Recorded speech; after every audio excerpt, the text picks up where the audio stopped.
Welcome back, all of you, to the lecture series. In the last chapter, we discussed the introduction of these next two components of the syllabus, which is chapter 5 and chapter 5A of the Penal Code, abetment and conspiracy.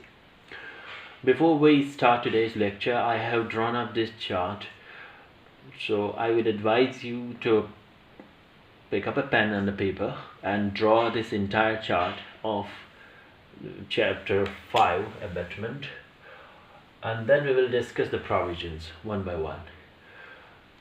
इसमें chapter 5 ही हम अभी आज discuss करेंगे. इसका brief provision अभी मैं जब तक आप ये चार्ट ड्रॉ करें, मैं आपको एक ब्रीफ इंट्रोडक्शन दे रहा हूँ इस चार्ट के ओवरव्यू का. ये चार्ट क्यों इस तरह बनाया गया, ये किसी टेक्स्ट बुक में आपको कहीं नहीं मिलेगा इस तरह. ये हमने ख़ुद से ही ऐसा डिवाइस किया हुआ है, एक ऐसी अंडरस्टैंडिंग इसकी जिससे हमें समझना आसान हो जाए. क्योंकि चैप्टर 5 अबेटमेंट से रिलेटेड जो है वो 107 से लेकर के सेक्शन 120 तक स्ट्रेच कर रहा है. और अबेटमेंट का एक ब्रीफ इंट्रोडक्शन हमने ले लिया पिछली क्लास में कि अबेटमेंट क्या होता है. तो अभी हम इसके प्रोविजंस का डिस्ट्रीब्यूशन ले लेते हैं, फिर मैं इनको रिवाइज करूंगा पिछले लेक्चर को, फिर आज का लेक्चर शुरू करते हैं. तो इस पूरे पोर्शन में 107 और 108 वाहिद दो सेक्शंस हैं जो डेफिनेशन के नेचर के हैं, ये डिफ़ाइन करते हैं किसी चीज़ को. 107 इटसेल्फ अबेटमेंट को डिफ़ाइन करता है कि अबेटमेंट कैसे किया जा सकता है 3 मोड्स से, जिनको हमने पिछली बार मेंशन किया था. Abetment by instigation, abetment by engaging in a conspiracy, and thirdly abetment by intentional aid. तो ये तो हो गया abetment की डेफिनेशन. फिर abetter कौन है? आया कि वही इंसान सिर्फ abetter है जो उकसाए इन 3 मोड से, या किसी और को उकसाने के लिए कहने वाला भी abetter कहलाएगा. इसके लिए 108 ने अबेटर की डेफिनेशन इनकॉर्पोरेट की है. याद रखिएगा, अबेटर जो है principal doer of the act नहीं होता है, वो पैसिवली इनडायरेक्टली ऑफेंस को कमिट करता है. तो किस एक्ट का करने वाला अबेटर है? तो डेफिनेशंस को लेकर के ये 2 सेक्शन हैं 107 108. मुझे लगता है मोर लाइकली ये है कि आज इतना ही पोर्शन हो पाएगा ये 2 डेफिनेशंस का. फिर इसके बाद जो हमारा बचता है ये 108A जो अमेंडमेंट से आया है, 109 से लेकर के 1014 तक. और आप ये गौर से देखिए, 1014 को मैंने 114 को मैंने 114 को मैंने थोड़ा मोटे एरो से शो अप किया हुआ है. इसका रीज़न क्या है वो हम बाद में डिस्कस करेंगे, बट इसको आप हाईलाइट करिएगा या इस तरह बना लीजिएगा जिस तरह आप चाहें, बट ये समझने के लिए ज़रूरी है कि मैंने किसी पर्पस से ये किया हुआ है. तो इनको मैंने मेंशन किया हुआ है प्यूनिटिव प्रिंसिपल्स. एक्चुअली ये ऐसे प्रोविजंस हैं जो क्वांटम ऑफ पनिशमेंट को नहीं बताते हैं.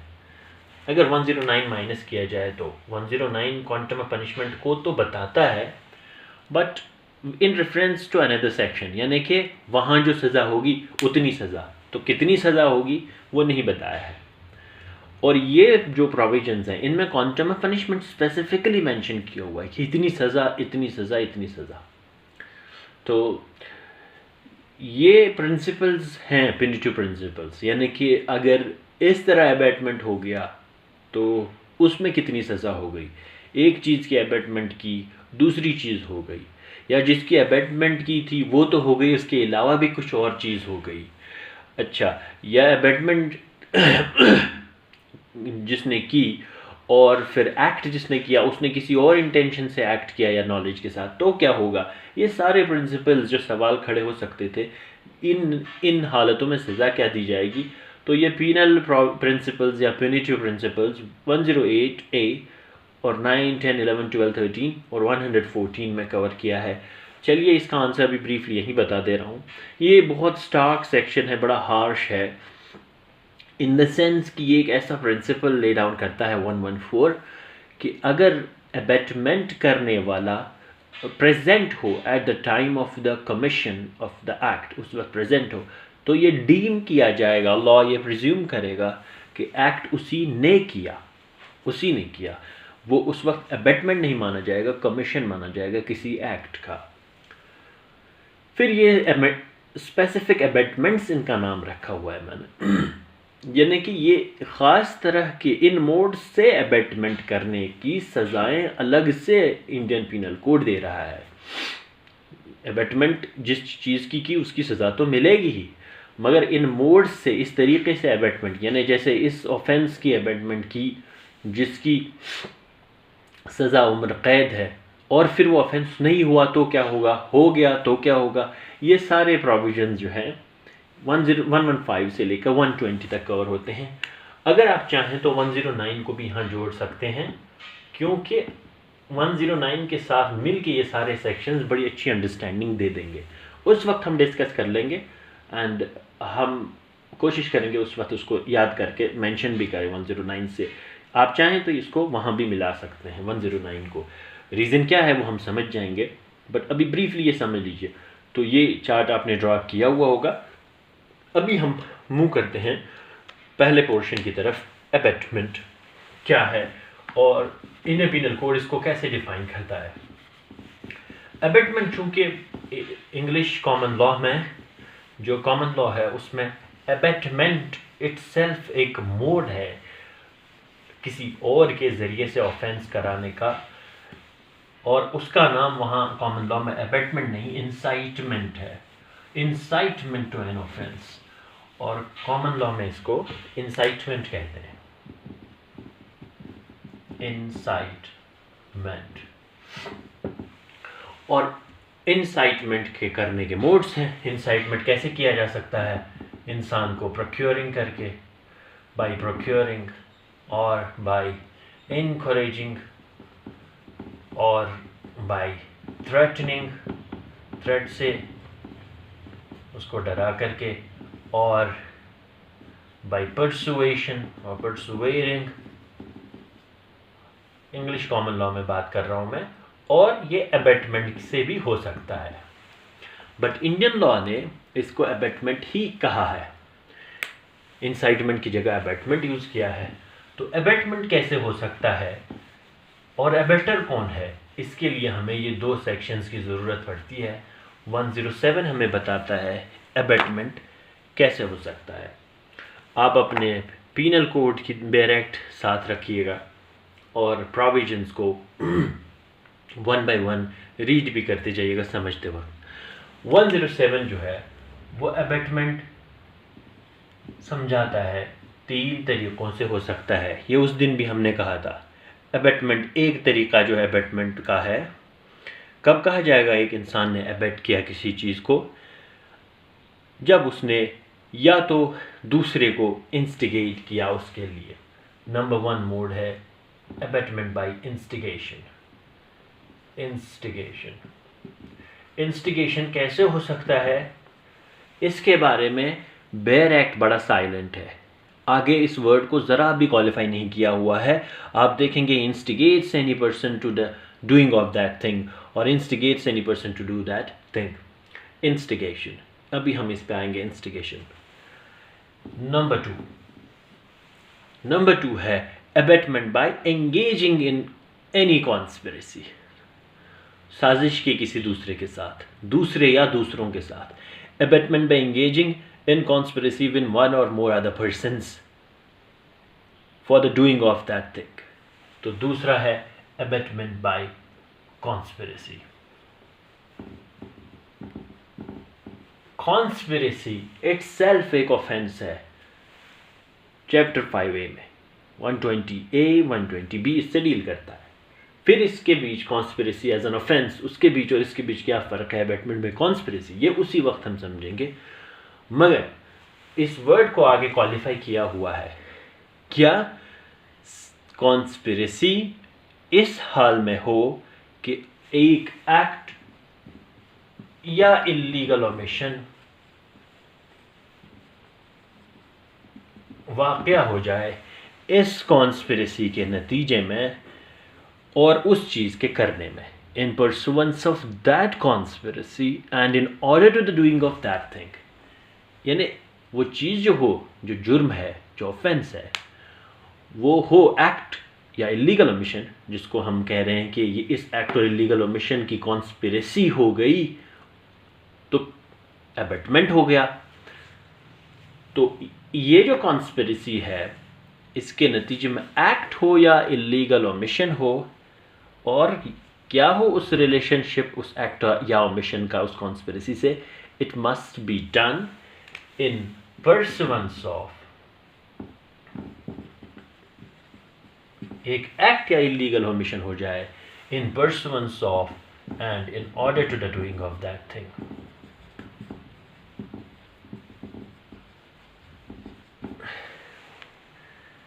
यानी कि वो एक्ट रिजल्ट हो, परसुएंस का मतलब एक्ट या इलीगल ओमिशन उसी कॉन्स्पिरेसी का रिजल्ट हो, और in order to the doing of that, यानी कि वो कॉन्स्पिरेसी जिसकी हुई है उसी की खातिर ये एक्ट या इलीगल ओमिशन हो गया हो।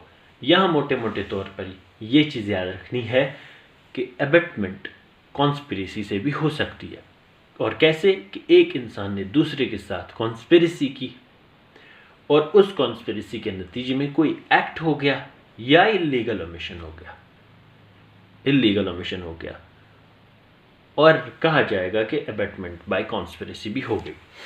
और नंबर थ्री है अबेटमेंट बाय इंटेंशनल एड। मैंने उस दिन भी कहा था मेरली वर्ड एड नहीं यूज हुआ है, intentional aid, abetment by intentional aid. So we can say that a person can be said to abet the doing of a thing if he abets the doing of that thing by any of the three modes.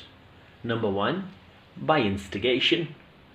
Number two, by engaging in conspiracy with one or more other person. If सिर्फ engage हो जाना काफ़ी नहीं है, यही वाज़ेह फ़र्क है one conspiracy as an offence में और इसमें।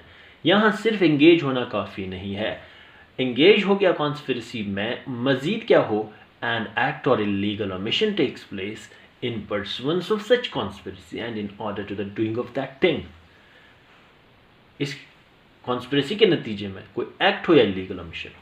और सिमिलरली इंटेंशनल एड के केस में क्वालिफाइंग वर्ड्स आगे जो दिए हुए हैं वो भी यही है कि इंटेंशनल एड हो। कैसे हो intentional aid? by doing an act or illegal omission। यानी एड कैसे किया जा सकता है? by an act or illegal omission।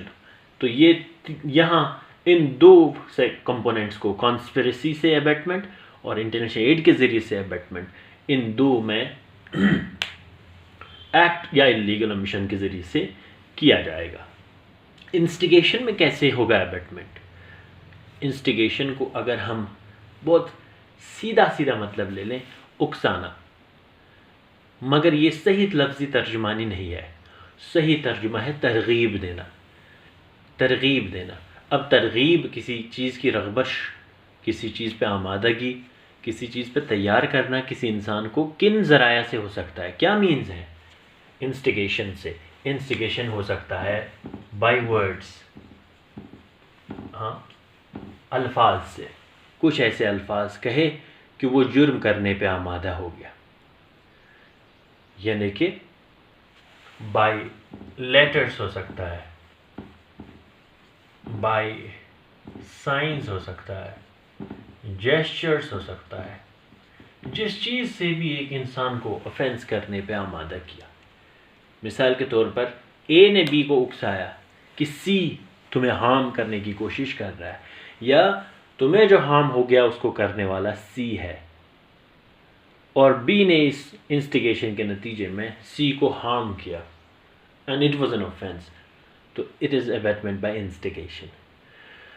Conspiracy में एक बड़ी ख़ास बात है, ये एक यूनिक किस्म का है। इंस्टिगेशन और इंटेंशनल एड ये दो तो अलग हैं, कॉन्स्पिरेसी अलग है एक सेंस में। वो ये कि कॉन्स्पिरेसी, अबेटमेंट बाय कॉन्स्पिरेसी में मेंस रिया शेयर होता है बिटवीन द पर्सन्स, जो भी करने वाले, जुर्म करने वाले हैं और जो अबेटमेंट करने वाला है। एक तो है principal doer of the thing, जिसे आईपीसी कहता है पर्सन अबेटेड, और एक है अबेटर, जो हम आगे पढ़ेंगे कौन है अबेटर, जिसने अबेटमेंट किया by any of the modes. तो अबेटमेंट पे कॉन्स्पिरेसी में एक चीफ फैक्टर यही है कि that the mains rea is shared between the person, उससे, और इनमें इंटेंशनल एड और इंस्टिगेशन में ऑल टुगेदर इनोसेंट हो सकता है जिसके साथ कॉन्स्पिरेसी की, बिल्कुल उसे पता ही नहीं होगा, बच्चा होगा और नारसा फहम का होगा, कोई ऐसा इमेच्योर अंडरस्टैंडिंग का, या जहनी तौर से नाखेज या माजूर होगा, ऐसा हो सकता है। फिर से हम रिपीट कर दें, थोड़ा ये कॉम्प्लेक्स है समझने के लिए, अब हम पिछला रिपीट करके इसको समझेंगे। अबेटमेंट क्या है?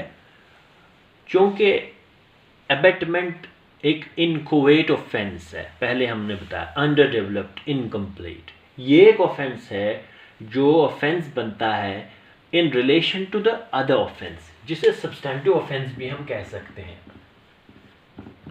सब्सटेंटिव ऑफेंस कोई और जुर्म है जो लॉ के अंडर ऑफेंस है, उसके लिए किसी एक पर्सन ने दूसरे से वो जुर्म करवाया या उस पर उकसाया या उस पर आमादा किया या उसके करने के लिए उसके साथ साजिश में मुलव्विस हो गया या उसके लिए कसदन कोई मदद फराहम की, इंटेंशनल एड दे दिया।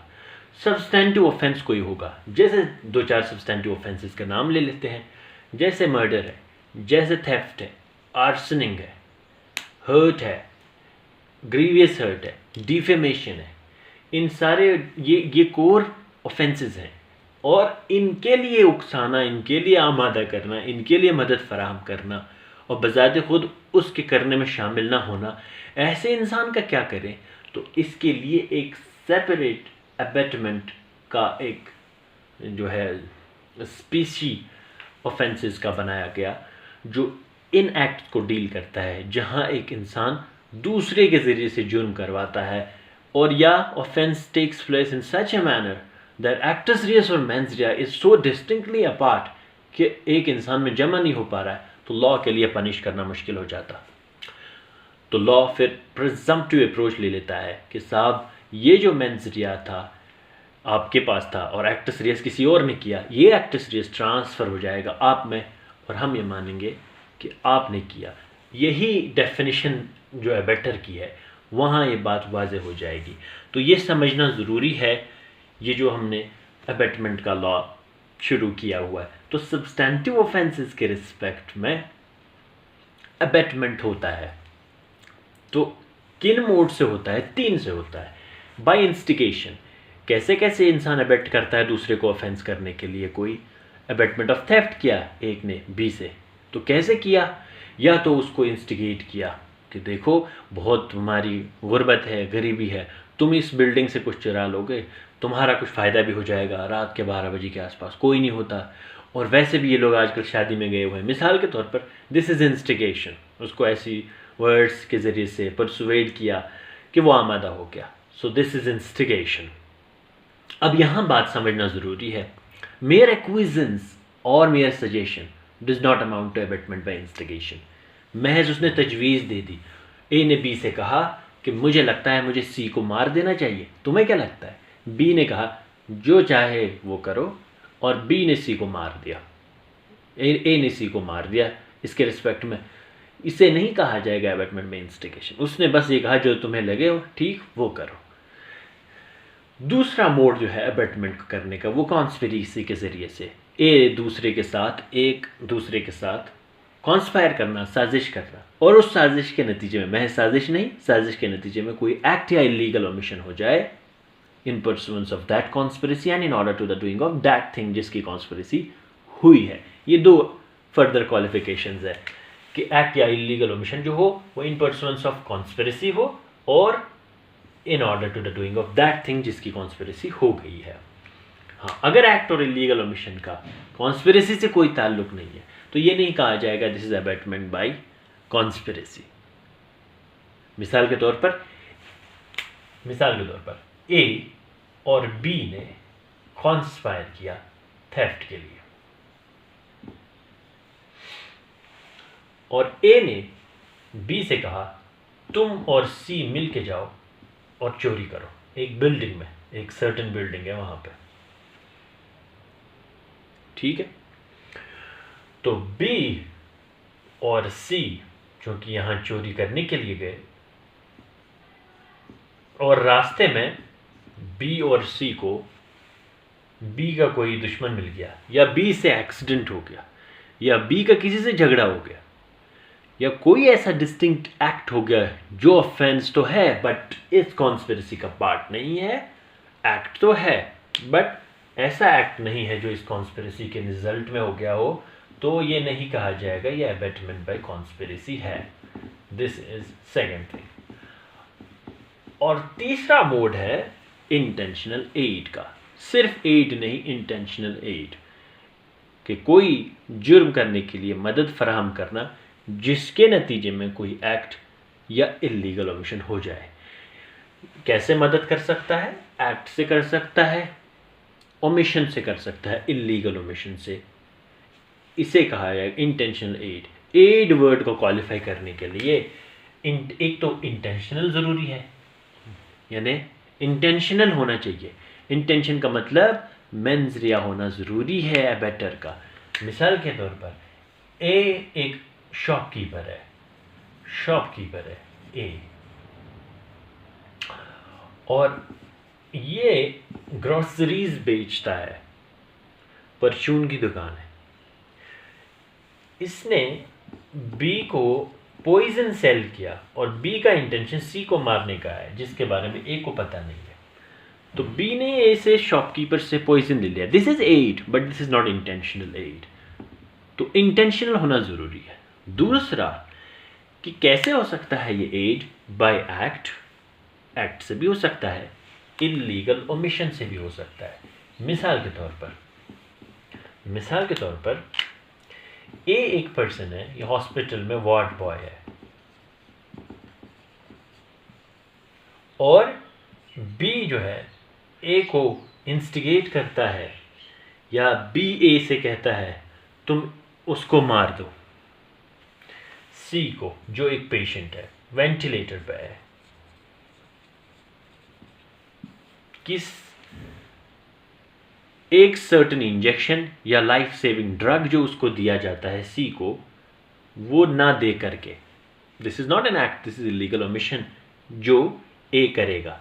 यानी कि इसको वो दवाई लाइफ सेविंग ड्रग जो टाइम मिल रही है वो उस टाइम नहीं देगा। This is intentional aid. तो ये भी अबेटमेंट का एक मोड हो सकता है। अब दो एक्सप्लेनेशन से मज़ीद वजाहत की गई है इसकी, वो समझना ज़रूरी है। नंबर 1, पहला एक्सप्लेनेशन ये कह रहा है कि विलफुल मिसरिप्रेजेंटेशन और विलफुल कंसीनमेंट के ज़रिए से भी अबेटमेंट किया जा सकता है। आप बेरेक्स को अपने देख लीजिए। A person who by willful misrepresentation or by willful concealment of a material fact which he is bound to disclose voluntarily causes or procures or attempts to cause or procure a thing to be done is said to instigate the doing of that thing। यानी अगर एक इंसान ने willful misrepresentation, mere representation नहीं, willful misrepresentation, explanation 1 कहता है कि willful misrepresentation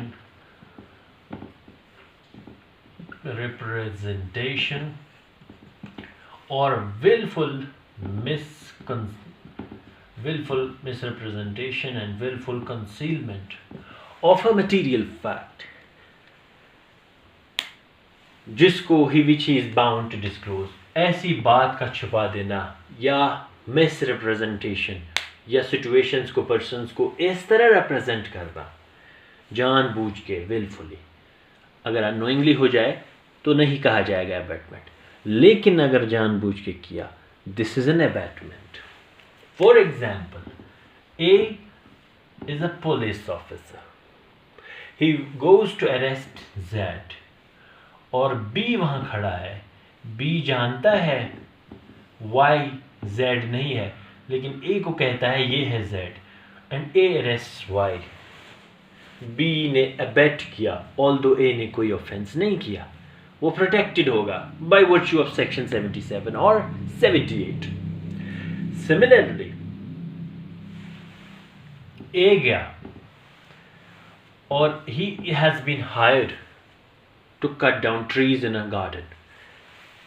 जी के बाग में कुछ पौधे उसे काटने हैं, और वहां पहुंचा, उसे नहीं पता जमीन कौन सी है, और बी ने उसे सी का लैंड दिखा करके कहा ये जी का गार्डन है, मिस रिप्रेजेंट किया, और इसने इसके सारे पेड़ काट दिए।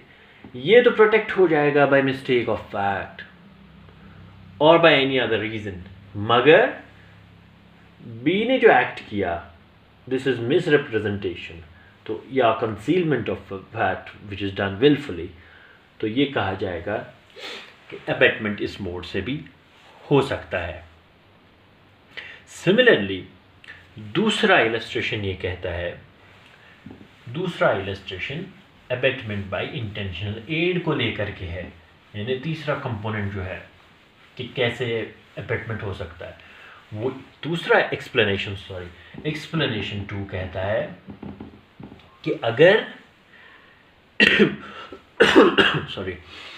अगर at the time of the commission of the act or prior to that किसी ने कोई भी चीज़ फैसिलिटेट कर दी जिससे उस एक्ट का कमीशन पॉसिबल हो गया, तो एड ऐसे हो सकता है, यानी abetment by intentional aid may be done by facilitating the commission of an act by doing anything either prior to the act, या तो पहले ही कुछ किया, मिसाल के तौर पर हथियार फराहम किए, सीढ़ी दे दी चोरी करने के लिए, कोई ऐसा ब्लेड दे दिया चाकू काटने के लिए जहाँ चोरी करना है, आर्सनिंग करनी है आगजनी के लिए, कोई एक्सप्लोजिव सब्सटेंस दे दिया, या फायर कॉजिंग सब्सटेंस दे दिया, इनफ्लेमेबल कोई सब्सटेंस फराहम किया, तो आइदर प्रायर और at the time of commission, at the time of commission कुछ भी किया उसके ज़रिए से, जिसके ज़रिए से ये फैसिलिटेट हो गया, बहुत पैसिवली भी हो सकता है, बहुत पैसिवली भी हो सकता है। मिसाल के तौर पर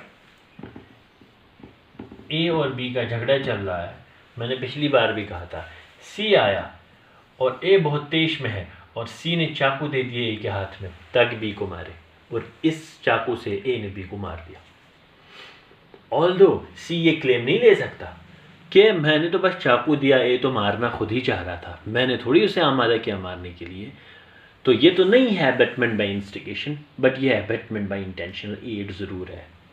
तो दूसरा एक्सप्लेनेशन ये कहता है कि प्रायर टू द एक्ट और at the commission, not after the commission of the act, commission के बाद नहीं हो सकता है अबेटमेंट बाय इंटेंशनल एड, वो अलग ऑफेंस है कि किसी मुजरिम को भागने में मदद की, छिपने में मदद की जुर्म करने के बाद, it's a distinct and separate offence, ये अबेटमेंट नहीं हो सकता, उसे अबेटमेंट नहीं कह सकते। इसलिए याद रखिएगा अबेटमेंट बाय इंटेंशनल एड दो इन पॉइंट ऑफ टाइम दो ही वक्तों से जुड़ा हुआ, either to the time of the commission of the act और प्रायर टू दैट, उस वक्त एड, उसके बाद का aid abetment by intentional aid में नहीं आता है।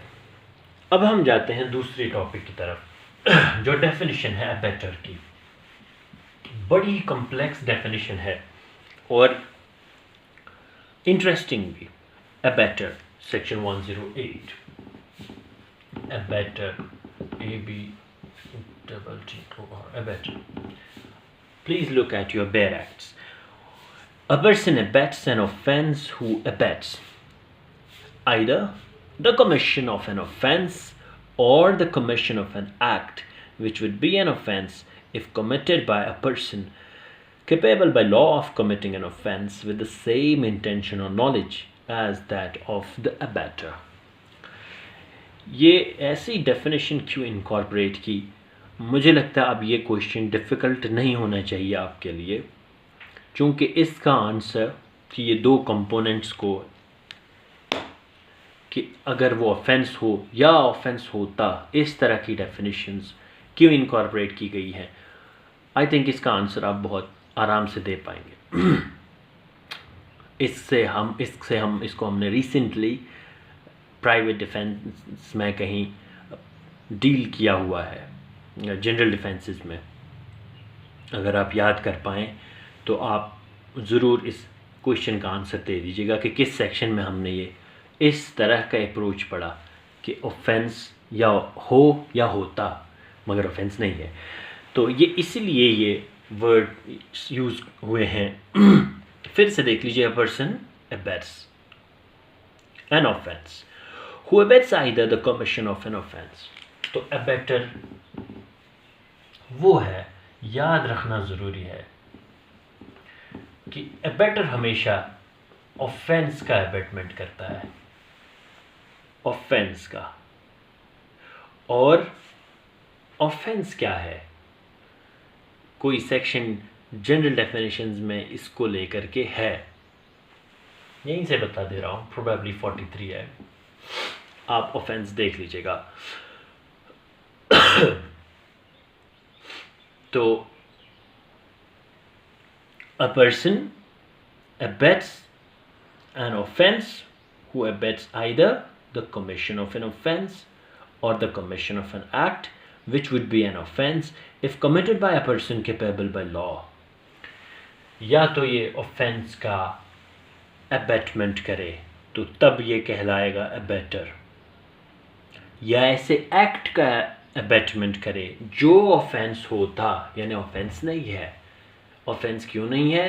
क्योंकि जनरल डिफेंसेस का कोई क्लॉज उस पर लग रहा है, बाय वर्च्यू और by reason of infancy, insanity, intoxication, mistake of fact, किसी ऐसे रीज़न से वो ऑफेंस नहीं है। एक इंसान हो सकता है right of private defence exercise करने की वजह से जो कर रहा हो वो ऑफेंस नहीं है, मगर उस सिचुएशन में डालने वाला अबेटर कहलाएगा, तो हो सकता है वो अबेटर हो। तो इसीलिए जो principal doer of the act in case of abetment, वो ऑल टुगेदर उसे लॉ छोड़ देगा। ऐसा भी मुमकिन है, ज़रूरी नहीं है, मगर ऐसा भी मुमकिन है लॉ उसको ऑल टुगेदर छोड़ दे कि उसने कुछ नहीं किया।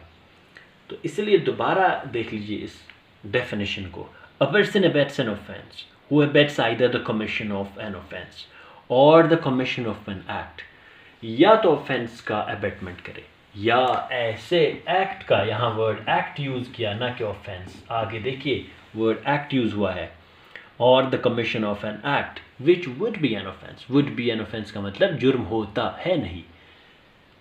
कब होता जुर्म? If committed by a person who is capable, जो जुर्म करने के काबिल होता, अगर वो करता, और उसको इंटेंशन कौन या नॉलेज कौन सी दी जाती?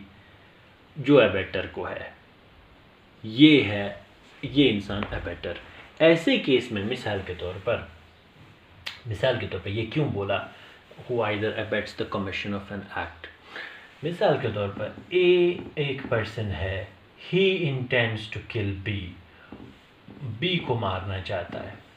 उसने एक बच्चे को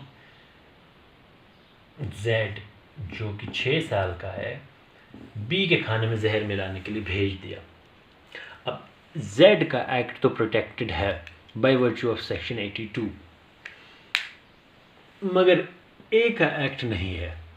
लेकिन अगर अबेटर की डेफिनेशन देखी जाए तो अबेटर की डेफिनेशन कहती है abets the commission of an offence, और इसका एक्ट ऑफेंस है ही नहीं, नथिंग इज एन ऑफेंस, तो ये ऑफेंस ही नहीं है।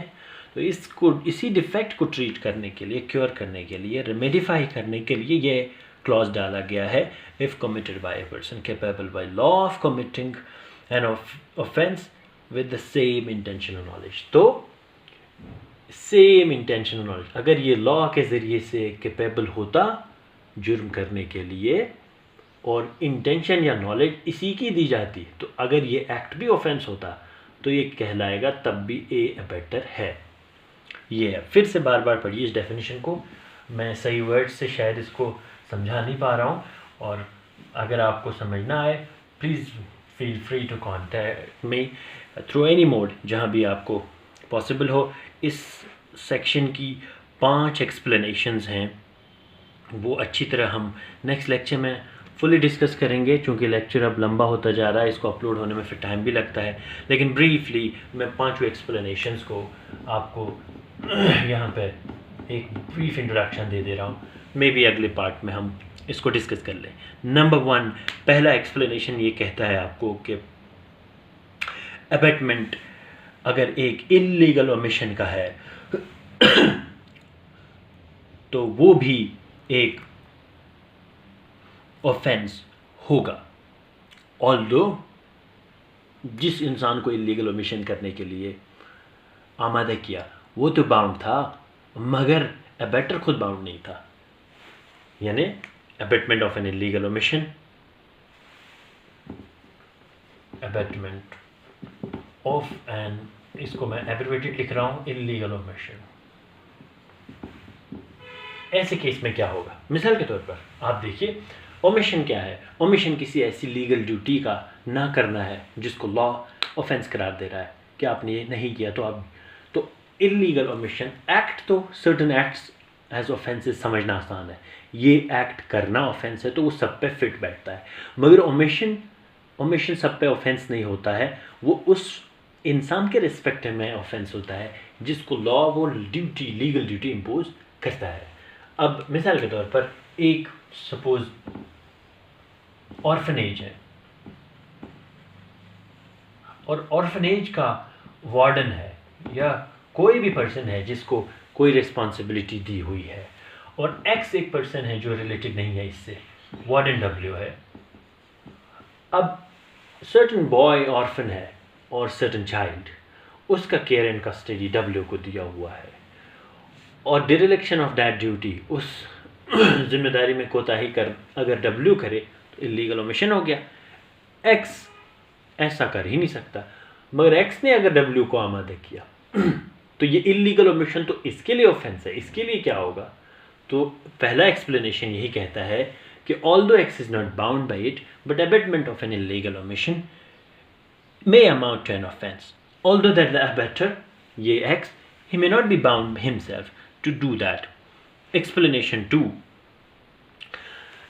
2 बड़ा harsh है in the sense कि ज़रूरी नहीं है, act is not necessary to be committed, act must necessarily not take place। यानी जिस चीज़ के लिए अबेट किया ज़रूरी नहीं है वो चीज़ हो जाए। To constitute the offense of abetment, it's not necessary that the act abetted should be committed। यानी कि ज़रूरी नहीं है कि जिस चीज़ के लिए अबेट किया वो हो जाए, या फिर उसी सूरत में हो जाए जिसके लिए हो, even that the effect should be caused। यानी मिसाल के तौर पर ए ने बी को अबेट किया मर्डर करने के लिए सी का, बी ने सी पे वार किया मारने की गर्ज से, सी रिकवर्ड। अब ये नहीं कहा जाएगा सिंस सी बच गया तो ए ने कुछ नहीं किया। ए ने अबेटमेंट जो किया वो अबेटमेंट ऑफ मर्डर है, ऑल्दो मर्डर हुआ ही नहीं, ये समझना ज़रूरी है। तो ज़रूरी नहीं कि वो एक्ट या इफ़ेक्ट, ज़रूरी नहीं है कि एक्ट और इफ़ेक्ट मस्ट टेक प्लेस, वो एक्ट। तो इसका पहला इलस्ट्रेशन अगर आप देखेंगे कि ए ने बी को सी के मर्डर के लिए आमादा किया, बी रिफ्यूज़, इनकार कर दिया, ये कह रहे हैं इलस्ट्रेशन का जवाब है ए ने तब भी अबैटमेंट ऑफ मर्डर किया। अच्छा, क्विकली हम तीसरे एक्सप्लेनेशन की तरफ जाते हैं। तीसरा एक्सप्लेनेशन बहुत इम्पॉर्टेंट है, बहुत इम्पॉर्टेंट। ये इसीलिए ये तीसरा एक्सप्लेनेशन आप इसको सेक्शन 110 से साथ भी पढ़िएगा, सेक्शन 110। और अबैटर की डेफिनेशन में जो वो क्लॉज है कि either the commission of an act which would be an offence if committed by a person capable by law of committing an offence with the same intention और knowledge as that of the abettor, वो part section 110 और explanation 3 ये एक साथ पढ़िएगा। Explanation 3 कहता है mens rea of the person abetted is immaterial. Mens rea ये एक्चुअली वो वर्ड्स नहीं है, ये जो मैं लिख रहा हूँ जो बेयर एक्ट में है, ये मैं सम अप कर रहा हूँ कि मेंस रिया उस इंसान का इमटीरियल है जिसके ज़रिए से एक्ट करवाया गया. It is not necessary that the person abetted should be capable by law of committing an offense, or that he should have same guilty intention or knowledge as that of the abetter, or any guilty intention or knowledge. यानी कि कोई भी intention या knowledge हो उसके पास, particular intention या knowledge हो, ये ज़रूरी नहीं है.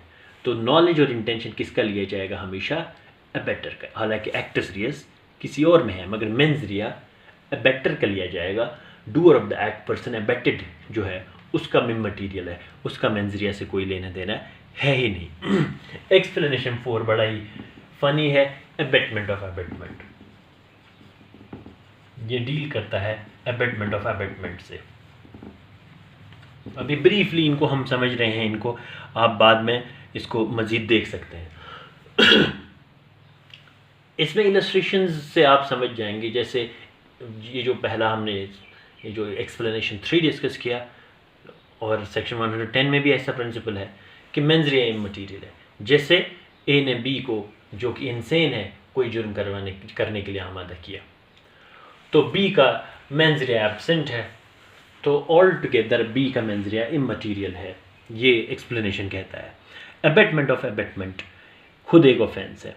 तो सेक्शन एक्सप्लेनेशन 4 ये कहता है कि अबेटमेंट ऑफ एन ऑफेंस चूंकि एक ऑफेंस है itself, therefore the abetment of such an abetment is an offence. यानी अबेट करने के लिए किसी, इसको इससे समझिए, ए ने बी से कहा, अबेटमेंट ही हो रहा है, बी से कहा कि तुम जाके सी को अबेट करो सर्टन ऑफेंस करने के लिए, मिसाल के तौर पर थेफ्ट, डी के घर में चोरी करने के लिए. ए ने बी से कहा तुम जाके सी को अबेट करो और उसे आमादा करो यहाँ चोरी करने के लिए.